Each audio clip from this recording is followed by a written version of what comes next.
Assalomu alaykum hammaga. Bugun sizlar bilan birgalikda 2024 TM imtihonlarida tushgan asosiy blok matematikadagi savollarni ko'rib chiqamiz. Demak, birinchi savolda 0, 1, 2, 4 raqamlardan foydalangan holda eng katta va eng kichik 4 xonali sonlarni yozing va ularning ayirmasini toping deyapti. Bu yerda eng katta 4 xonali yozish uchun o'z kamayish tartibida yozamiz. Mana birinchi eng kattasi, undan keyingi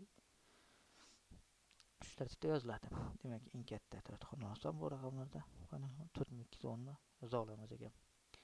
Endi eng kichigini yozish uchun o'sha tartibda yozish kerak. Bu yerda eng kichik raqam 0, lekin 0 dan boshlab yozolmaymiz. Chunki 0 dan boshlab yozsak 3 xonali son hosil bo'ladi. Bizlarda 4 xonali son so'rayapti. Demak, 1 dan boshlaymiz. 1 0 2 4. Demak, shu tartibda yozsak 1024 son yoza olamiz ekan. U holda ularning ayirmasi esa 3286 ga teng bo'lar ekan. Endi ikkinchi savol, murabbo tayyorlash uchun 1 kilogramm qulupnayga 125 kilogramm shakar solinadi. 9 kilogramm murabbo tayyorlash uchun necha kilogramm qulupnay va necha kilogramm shakar kerak bo'ladi? Oldin biz 1 kilogramm qulupnay va 1 kilogramm shakar jami necha kilogramm murabbo tayyorlanadi? 225 kilogramm murabbo tayyorlanadi. Agar 225 kilogramm murabbo tayyorlash uchun 1 kilogramm qulupnay ketsa, 9 kilogramm tayyorlash uchun x kilogramm qulupnay ketadi. Holda buni proporsiya qilsak 4 kilogramm qulupnay ketar ekan 9 kilogramm murabbo tayyorlash uchun. Endi jami 9 kilodan 4 kiloni olsak shakarning kilosi kelib chiqadi. Demak, 5 kilogramm shakar tayyorlanadi kerak bo'lar ekan. Endi uchinchi savol bo'lsa, bu funksiyadan hosil olib birini qo'yib hisoblang deyapti. Oldim. Funksiyadan hosil olamiz. A darajasi x dan hosila a darajasi x ln a ga teng bo'lar edi.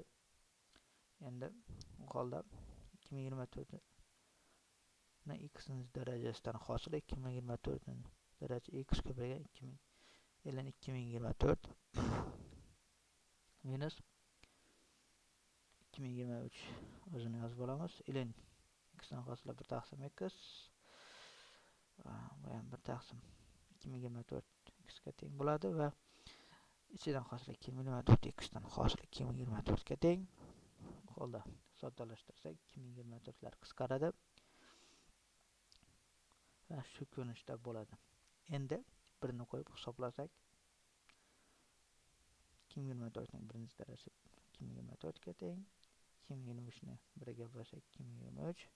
Demak, javob D javob ekan. 4-chi savol, funksiyaning aniqlanish sohasini toping deyapti. Ya'ni x ning qabul qila oladigan qiymatlarini topish kerak. Bu yerda oldim. Ildiz bo'lganligi sababi u 0 dan katta yoki teng bo'la oladi. X esa bu yerda 0 ga teng bo'la olmaydi. Demak, 5 0 dan katta bo'lganligi sababli x ham 0 dan katta bo'lishi kerak. Lekin x 0 ga teng bo'la olmaydi. Demak, x katta 0 qiymatlarda yechim bo'ladi. Demak, uning aniqlanish sohasi 0 va 8 araliq ekan. Bu ham bu javobga to'g'ri keladi. Endi 5-chi savolda tengsizlikning bajaruvchisining barcha qiymatlarini toping deyapti. Oldim. Buni kvadratga ko'tarib olamiz. Demak, bu yerda ko'rinib turibdi-ku, n 2018 ning kvadratidan katta, lekin 2019 ning kvadratidan kichik bo'lgan sonlar bo'la oladi. Demak, ularni sonini topish uchun, masalan, 1 dan 100 gacha bo'lgan sonlarni topish uchun 100 dan 1 ni ayirib, yana 1 ni ayirib qo'yardik. Ya'ni, buni tushuntiray.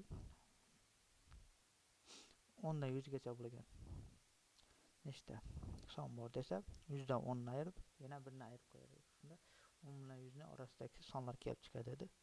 Bu yerdan shu ishni qildik. 2019 ning kvadratini 2018 ning kvadratini oldik va yana bittani ayirib qo'ydik. Shu sonlar orasidagi sonlarning soni kelib chiqadi. Demak, bu sonlarning orasida 4036 ta son bor ekan. Demak, natural qiymat bor ekan. Demak, n'ning 4036 ta natural qiymati bor ekan. Bu ham bu javobga to'g'ri keladi. Endi 6-savol. Sinus x plus cosinus x 4/5 bo'lsa, sinus 2x ning qiymatini toping. Oldimiz buni kvadratga ko'tarib olaylik. Bu holda qovusini ochib yorsak, sinus kvadrat x plus 2 sinus x cosinus x plus cosinus kvadrat x teng 16/25.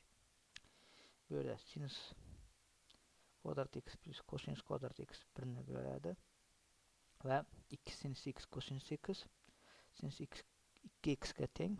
Bu holda bizlarda 1 plus sinus 2x teng 16/25 degan ifoda keladi. Bu yerdan sinus 2x ni topsak 16/25 dan birini ayiramiz va sinus 2x bizlarda minus 9/25 ga teng bo'ladi. Bu ham javobga to'g'ri keladi. 7. Tetraedrning to'la sirtini 18 ildiz ga teng bo'lsa, tetraedrning hajmini toping. Tetraedr 4 ta muntazam uchburchakdan iborat bo'lgani sababli uning to'la sirti 4 ta muntazam uchburchakning yuziga teng bo'ladi. Ya'ni 1 ta, 2 ta, 3 ta, 4 ta uchburchak. Bu yerdan agar bu 18 ildiz ga teng bo'lsa, bu yerdan a ni topib, a kvadratini topib olsak, ildiz qisqaradi, 4 lar ham qisqarib, a kvadrat teng 18. A teng ildiz 18 va 3 ildiz 2 ga teng. Endi bizlarda tetraedrning hajmini so'rayapti. Bizlarda asos muntazam uchburchakdan iborat. Uni ham yuzi 3/4 a ga 3/4 a kvadratga teng. Endi bizlarda hajmni topish uchun balandlik kerak. Oldimiz balandlikni topish uchun asosga tashqi aylanani chizamiz va balandlik tushiramiz. Balandlik tashqi aylananing markaziga tushadi. Bu yerdan mana bu to'g'ri burchak uchburchakni qaraydigan bo'lsak, R va H katet A gipotenuzal bo'lyapti bu yerda. Demak, R kvadrat plus H kvadrat teng A kvadratga, H kvadrat teng A kvadrat minus R kvadratga teng. Endi muntazam uchburchakka tashqisiga aylana radiusi A taqsim ildiz 3 ga teng.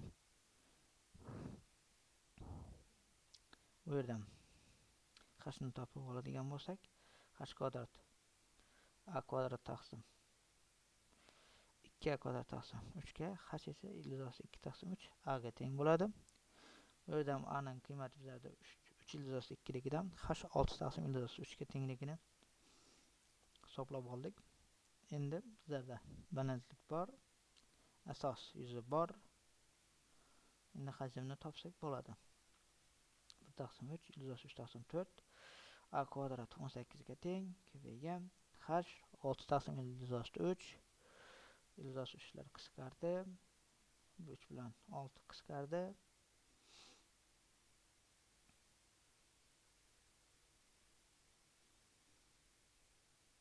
6 6 36.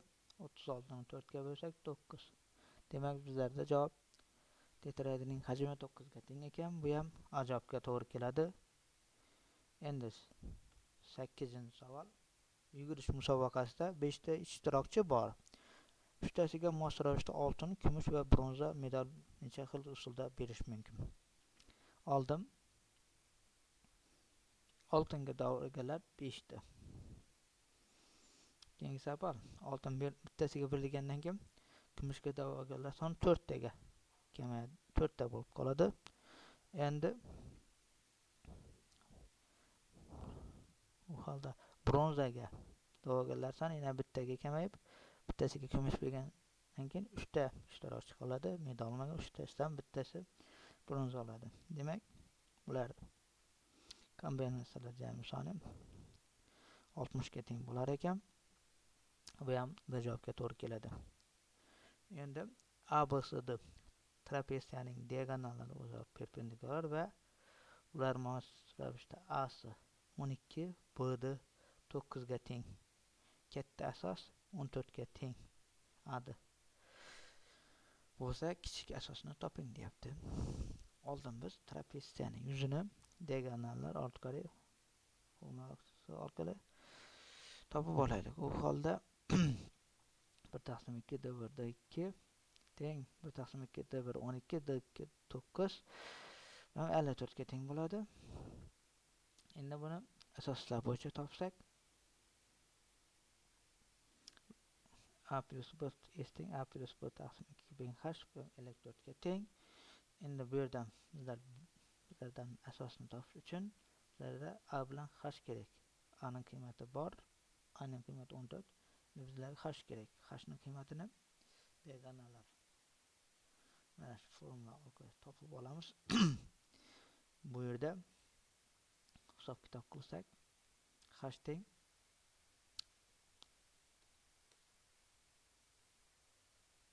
36 taqsim 5 ga teng bo'ladi. Endi formulaga borib qo'ysak, h ning o'rniga 36 taqsim 5 ni qo'ysak, a ning o'rniga 14 ni qo'ysak, mana 14 plus 1 taqsim 2 36 taqsim 5 54. Bu yerda 14 plus b teng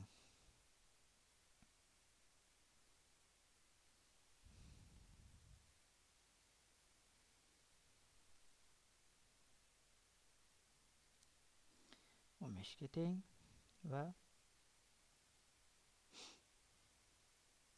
bu yerda b teng 1 ga tengligi kelib chiqadi. Endi 10 savolda ABCD kvadrat tomoni uzunligi 6 ga teng. AB tomonining o'rtasi Y nuqta olinib, D nuqta bilan tutashtirildi deyapti.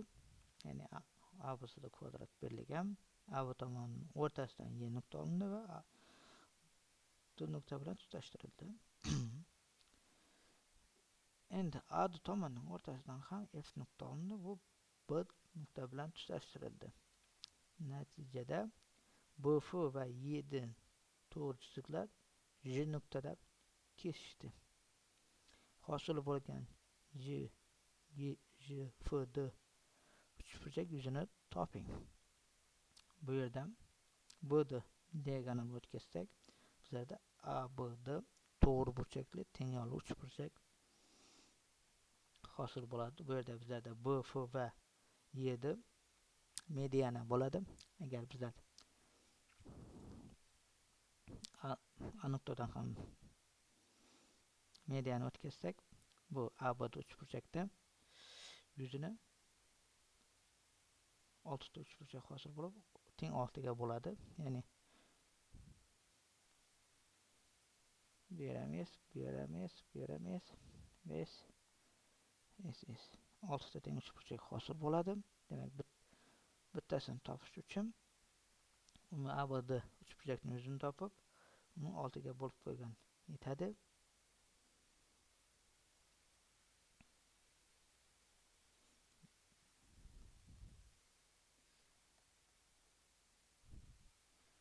Demak, bizlarda GFD uchburchakning yuzi 18 taqsim 6 3 ga teng bo'lar ekan.